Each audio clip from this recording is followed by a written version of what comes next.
ప్రేమని దేవుని బిడ్డలారా, ఉదయకాల సమయంలో లోక రక్షకుడును ప్రభు అయిన యేసుక్రీస్తు పరిశుద్ధ నామంలో వందనాలు శుభములు తెలియజేస్తున్నాను. నేటి దేవుని యొక్క నూతన కృపా వాగ్దానాన్ని మనం అందరం కలిసి ధ్యానించుకుందాం. లూకా సువార్త 6వ అధ్యాయము 21వ వచనాన్ని మనము ధ్యానించుకుందాం. ఇప్పుడు ఆకలి కొనుచున్న మీరు ధన్యులు, మీరు తృప్తిపరచబడుదురు. ఇప్పుడు ఏడ్చుచున్న మీరు ధన్యులు, మీరు నవ్వుదురు. దేవునికి స్తోత్రం కలుగును గాక. యేసుక్రీస్తు ప్రభువారు ఈ మాటలు మాట్లాడుతూ బేదలైన మీరు ధన్యులు అంటున్నాడు. బేదలైన మీరు ధన్యులు, దేవుని రాజ్యం మీద. అలాగే చెప్తున్నాడు, ఇప్పుడు ఆకలి కొనుచున్న మీరు ధన్యులు, మీరు తృప్తిపరచబడుదురు. ఇప్పుడు ఏడుస్తున్నారు కానీ మీరు నవ్వుతారు అని తెలియజేస్తున్నాడు. ఎందుకు అంటే ధన్యతల గురించి యేసుక్రీస్తు ప్రభువారు ఈ యొక్క అధ్యాయంలో మాట్లాడుతూ క్రీస్తు నిమిత్తము మీరు ఎదుర్కొంటున్నటువంటి హింసలు ఏవైతే ఉన్నాయో, బాధ ఏదైతే ఉందో, అవమానాలు ఏవైతే ఉన్నాయో, వీటన్నిటి నిమిత్తము ఈరోజు మీరు ఆడవచ్చు, కానీ మీరు ధన్యులు, మీరు నవ్వుతారు అంటున్నారండి. అంటే ఈరోజు నువ్వు అనేకమైన హింసలు చూసి బాధపడవచ్చు, నీకు వస్తున్నటువంటి పోరాటాలను చూసి, నీకు కలుగుతున్నటువంటి ఆపదలను చూసి నువ్వు బాధపడవచ్చు అండి.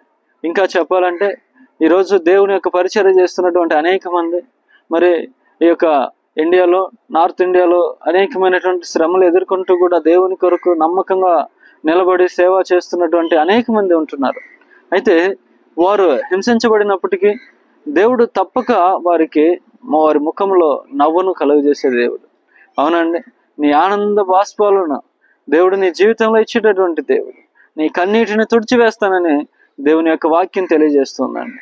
అవునండి, ఈరోజు ఏడుస్తూ అనేక మంది ఈరోజు ఉండొచ్చు. ఒకవేళ నీ బిడ్డల నిమిత్తం నువ్వు ఏడుస్తున్నావేమో, నీ యొక్క కుటుంబ పరిస్థితులు బాగలేవని ఏడుస్తున్నావేమో, నీ యొక్క అనారోగ్యం బట్టి నువ్వు ఏడుస్తున్నావేమో, నీకున్నటువంటి శ్రమలను బట్టి, సమస్యలను బట్టి, హింసను బట్టి ఈరోజు నువ్వు దుఃఖించి రోధించి నువ్వు అనేక సార్లు సమస్యలిపోతున్నావేమో. నీతోనే ఈరోజు దేవుడు మాట్లాడుతున్నాడు.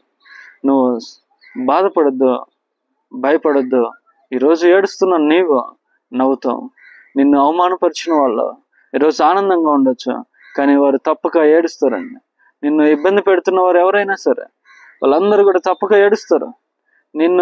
నిన్ను బట్టి ఎవరైతే మరి ఆనందంగా ఉంటున్నారో దేవుడు తప్పక వాళ్ళందరి జీవితంలో ఒక పశ్చాత్తాపాన్ని కలుగు చేస్తాడు.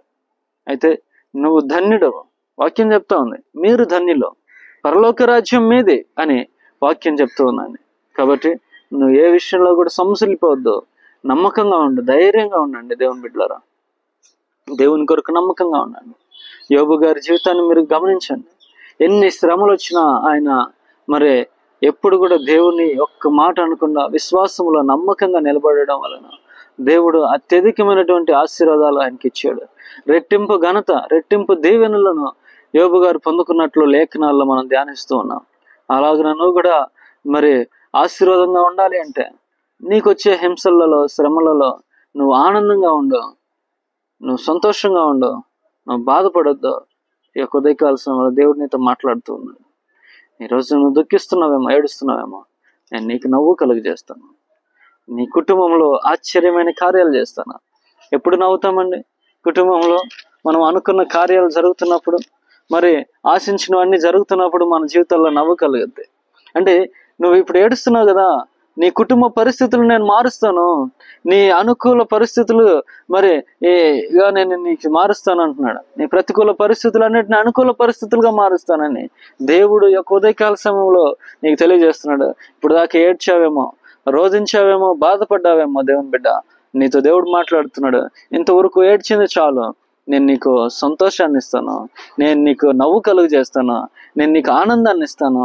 అవును, ఈరోజు నీ బిడ్డల పక్షాన్ని వేడిస్తే నీ బిడ్డలను దేవుడు ఆశీర్వదించి వారి ద్వారా నీకు ఆనందాన్ని కలుగజేస్తాడు.